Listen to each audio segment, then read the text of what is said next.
Snatching up a piece of Kleenex, she wiped her nose as she ran out of the room. She knocked lightly on her father's door. When there was no answer, she pushed open the door and stepped in. He was still sleeping. She grabbed his arm. "Wake up, Daddy! Wake up!" He rolled over and sat up, rubbing his eyes with the back of his hand. "Terry? What you want, girl?" He glanced at the clock on the table at the side of the bed. "My God, it ain't nowhere near time to get up." He slipped back down between the covers and would have pulled them up over his head if it hadn't been for Terry. She grabbed the sheets and pulled them back down.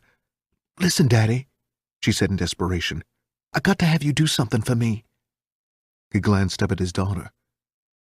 "Well, what is it, girl? So I can go back to sleep." "Daddy, they got a sale on at the store, and I got the most beautiful coat picked out for Mama." He grunted and tried to grab the bed covers. "Ain't that nice?" he managed to say. She sat down on the bed, determined not to give him any peace. "Daddy, the sale ends tonight, and they won't let me put it in the layaway unless I put up $10. "Your mama already got 2 winter coats, Terry," he answered, more awake now. "Oh, Daddy, them things is all out of style. You don't want Mama going to church with them old things on this winter." He grunted again and made as if to roll over. "Please, Daddy, please," she begged, a slight sob catching in her throat. "How much do you need, Terry?" he asked finally, wishing his daughter were elsewhere. "Just $10, Daddy. That's all," she answered quickly. She sniffed and wiped her nose. "Get it out of my pants, then. But don't come in here waking me up no more, girl, about no damn money." He growled and rolled over, attempting to go back to sleep. Terry got the money and ran from the room.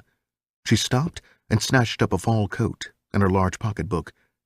When she got to the front porch, she put the coat over her head and ran for her car. When she reached Porky's, she had to wait until he finished having fun with Jean. Jean stood in the middle of the floor in agony. Because of the heavy downpour, the Trix had stopped riding, or rather, she hadn't been able to catch one. Her nose was running also, and she was a pitiful sight. Her hair had gotten wet, and the natural she wore was out of shape. She had removed her spring coat to allow the water to drip from it, and the abscesses on her arms were oozing pus. The yellowish fluid was running down slowly from the open sores on the back of her hands and on her forearms. "If you need stuff, Jean, I done told you what you'd have to do. If I wasn't scared of you giving my dogs the syphilis, I'd have you put on a little flow show for the folks. But you look so nasty, I don't even know if my dogs can get their bones up for you." He waited until all the sycophants sitting around the apartment laughed on cue before continuing. "If you really want some dough, baby, just start making the rounds." He pointed at all the addicts sitting around. "Just give them a lick or 2 on their bones. When you finish with them, come on back around to me, and I'll let you polish this knob until it spits." Porky glanced at Terry. "If you ain't got no money, you just get on your knees, too, and follow around the room." There were a few snickers, and some of the male addicts glanced at her expectantly. Jean, too sick to care, stopped at the first male addict. He unbuttoned his pants and grinned foolishly at the rest of the people in the room. Terry watched in disgust. She removed the $10 bill from her bra and walked over and gave it to Smokey. Jean left the first man, and he rebuttoned his pants. She stopped in front of a junkie drawing up some dope. He waved her away angrily. She continued on around the room, stopping in front of all the men, giving them a chance to put their penis in her mouth. Most of the time, she was flatly refused. The addicts were more interested in putting dope in their arms than in being part of a show. She stopped in front of Porky, who removed an enormous penis from his pants as she dropped to her knees. Terry turned her head away, sickened. She staggered to the couch and sat down, keeping her face averted from the sight that was going on in the room. She could still hear the animal sounds coming from Porky as he directed Jean's efforts with a detachment that belied his enjoyment. Without any show of emotion, Smokey got up and walked into the small kitchen. When she returned, she was carrying a small pan full of water and a clean rag. She waited patiently until Porky reached his climax, then walked over as Jean got up from her knees and washed him off, her face expressionless. Porky grunted. "Give the hot-headed bitch a half a fourth," he ordered loudly. "If any of you other bitches happen to want to blow, you better speak up now. If you wait till later, I might not be in the mood to watch no show." The few dope-fiend women in the room ignored him and continued to finish whatever they were doing. Jean walked over to the couch and found the largest cooker she could get her hands on. She shook out most of the dope in the package Smokey gave her. Her fingers shook as she lit a match under the Vaseline top. As soon as the dope melted down, she took a set of works out of her bra and drew up a dropper full of dope. "You gon' fuck around and kill your ignorant ass, bitch," Porky said loudly as he watched her prepare to shoot all the dope. She didn't bother to reply as she stuck the needle down into one of the many sores on her hand.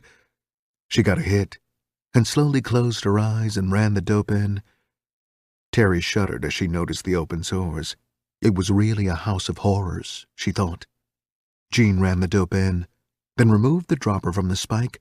Leaving the needle still in her hand, she drew up the rest of the dope and ran it in quickly. Before she could take the spike out, she fell over on the floor. "The bitch that had an OD!" a few of the junkies yelled together. Before Jean had hit the floor good, Porky's doorman and Smokey went into action. "Get some salt water," Gigi yelled. Smokey came out of the kitchen carrying a tray full of ice cubes. She knelt down beside the stricken woman and raised her dress. She began to insert the chilling ice into Jean's womb, while another girl put ice cubes around her neck and bosom. Gigi drew up a dropper full of salt water and shot it into her veins. They worked on her quickly and professionally. Porky watched silently. As soon as she moaned and got propped up, he stood up and walked over. "Big Ed," he yelled. "As soon as that bitch gets awoke enough to hold up, you get her the fuck out of here. I don't care where you take her. The nearest alley is good enough. Just see to it that she ain't nowhere near this house." He turned and glared at the addicts watching him closely. "If I hear word of her having had that OD anywhere near this house, don't none of you come back, 'cause my doors will be closed." His voice was sharp. It was a deadly threat he had given. To a dope fiend, it was no small matter to be able to cop from Porky. He always had dope, and it was the best in the city. Terry watched silently as the two men half-carried, half-dragged Jean from the apartment. "I wonder what they'll do with her," she said quietly, not even aware that the addict next to her had heard. "They'll take her to some alley and drop her in it, if she don't wake up soon," he offered quietly. She shuddered at their ruthlessness. A slow awareness of what she had become involved in forced her to ask, "But suppose she dies?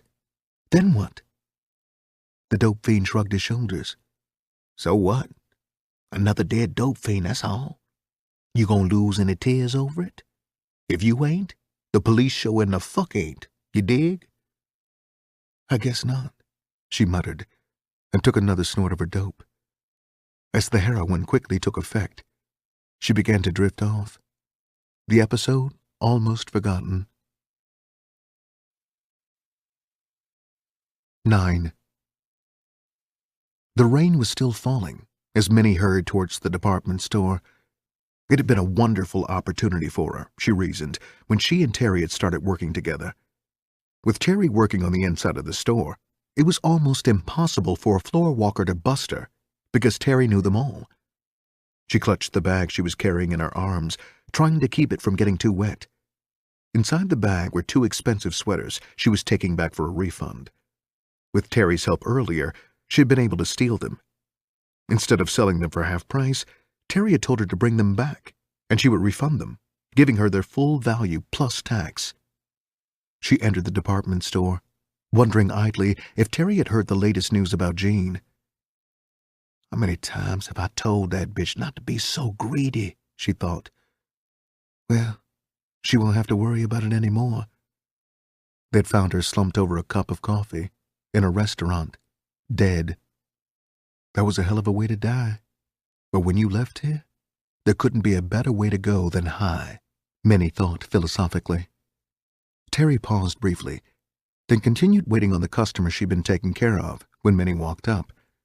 In a few minutes, the customer left, and she began to make out a refund slip for Minnie. "Did you bring that blow for me?" she asked anxiously. Although she didn't really need one, the thought of having a hit on the way filled her with anticipation. Her hands fluttered nervously as she waited for Minnie's answer.